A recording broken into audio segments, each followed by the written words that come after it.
안녕하세요. 한국이 세계 최고가 되길 바라는 코리아 퍼스트 인포뱅크입니다. 이번에 전해드릴 내용은 미 싱크탱크의 경고, 중국 신무기 노하우 거의 없다에 대해서 한번 알아보겠습니다. 여러분의 구독, 좋아요 한 번씩 눌러주시고 이야기를 시작을 해보겠습니다. 지금 미국 싱크탱크가 경고를 하고 있어요. 중국의 신무기 노하우가 거의 없다고. 중국은 현재 미국과 정치와 군사에서 패권 경쟁을 벌이고 있죠. 특히 군사적인 부분에서도 패권 경쟁을 벌이고 있는 상황입니다. 그런데 세계 2위 군사대국으로 알려진 중국이 신무기 기술 개발 등에서 크게 뒤떨어지고 있다라는 미국 싱크탱크의 보고서가 나왔습니다. 그래서 이렇게 말을 하죠. 신무기 노하우가 거의 없는 중국. 현재 중국은 초정밀 반도체와 같은 경우는 지금 TSMC가 세계 선두를 달리고 있죠. 그리고 항공기 엔진은 미국이죠. 스텔스 잠수함, 이것도 마찬가지고요. 이 분야에서 기술의 벽을 부딪히고 있는 3중결을 겪고 있다라는 발표가 나왔습니다.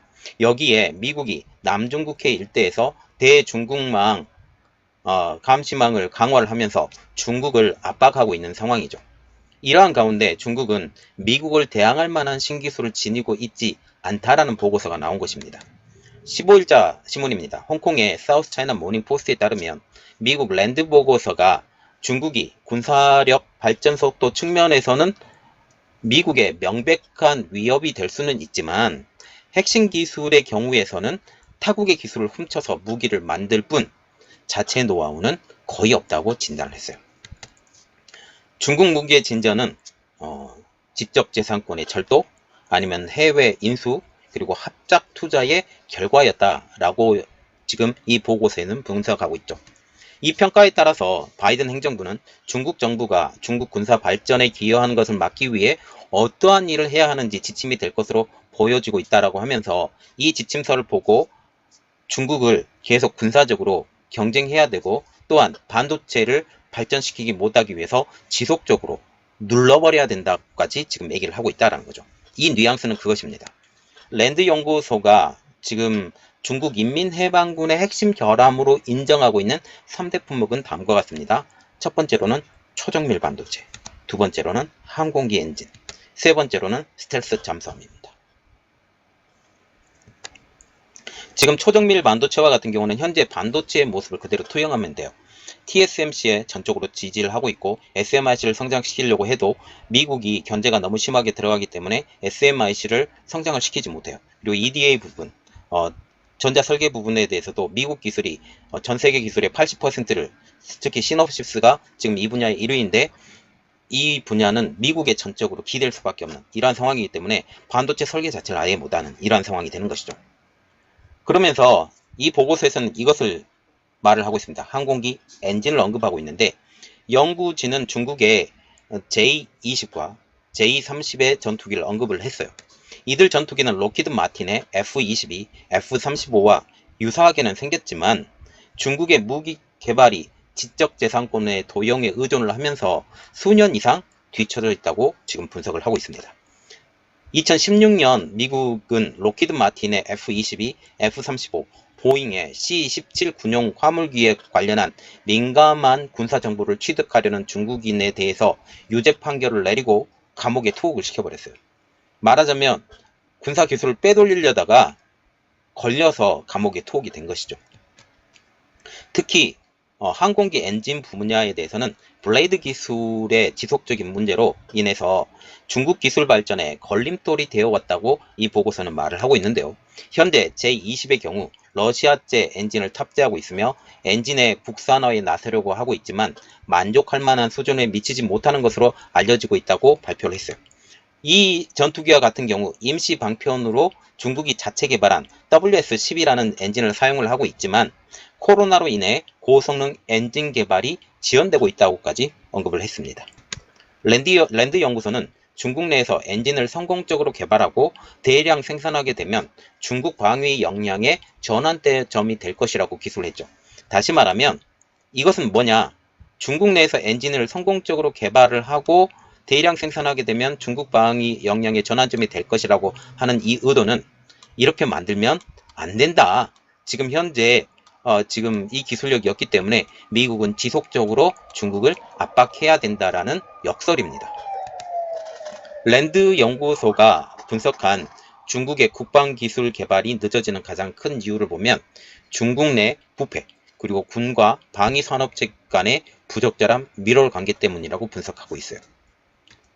중국군의 부패는 중국 내에서도 인정할 만큼 뿌리 깊은 병폐로 자리 잡고 있어서 중국 항공모함 프로젝트 책임자가 부패 혐의로 체포되고 기소되기까지 했다고 발표를 하고 있죠. 그래서 지금 미국의 입장은 지금 싱크탱크의 경고뿐만 아니라 이전에서도 지속적으로 중국을 압박을 하고 있어요. 이번 랜드 보고서는 바이든 행정부가 중국 군대와 관련이 있는 몇몇 회사를 블랙리스트에 올린 지 얼마 후에 나온 것입니다. 이들 회사들은 미 상무부의 블랙리스트에 추가가 되면서 미국 회사들은 이들 회사에 미 정부의 승인이 없이 제품을 판매하는 것조차 금지하게 된다는 것이죠. 이러한 움직임은 도널드 트럼프 전 대통령의 재임 기간에도 유지되어 왔으며 이 정책이 바이든 정부에서도 계속 유지가 되고 있다는 거죠. 그럼에도 불구하고 미 공화당은 바이든 정부의 정책이 느슨한 중국 다루기라고 비판을 하고 있습니다. 마이크 펜스 전 부통령은 미 국방부가 남중국해에서 미군 해군의 중비태세 강화를 주장하기도 했죠. 이러한 가운데 미국은 대잠수함 감시망을 넓히면서 중국을 압박하고 있어요. 그래서 지금 공화당의 이러한 견제가 없으면 민주당에서는 더욱더 느슨한 정책을 쓸 수밖에 없어요. 그래서 결국은 미 공화당이 이렇게 하고 있음으로써 다음 대통령 선거, 그리고 그 중간 선거, 이들을 겨냥을 하게 된다면 지금 공화당의 말을 안 들어줄 수가 없어요. 그 중국을 굉장히 싫어하죠. 코로나 때문이라도.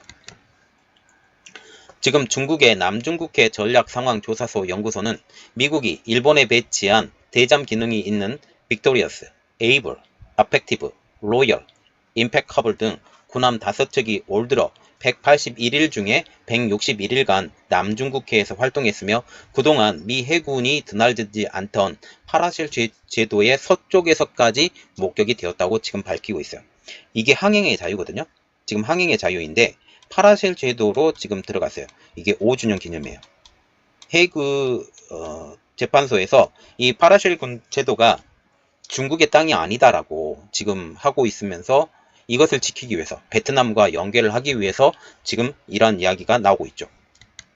자, 지금 보시면 미국 싱크탱크가 경고를 하는데 지금 신무기 노하우가 거의 없다. 이게 계속적으로 없을 것이냐, 그것까지는 아니라는 거죠. 그래서 미국의 입장으로서도 지금 계속적인 견제가 있어야 되고, 특히 초정밀 반도체, 항공기 엔진, 스텔스 잠수함에서 지금 실력이 너무 부족하고, 또한 부족한 게 항공모함. 항공모함도 엉망진창입니다.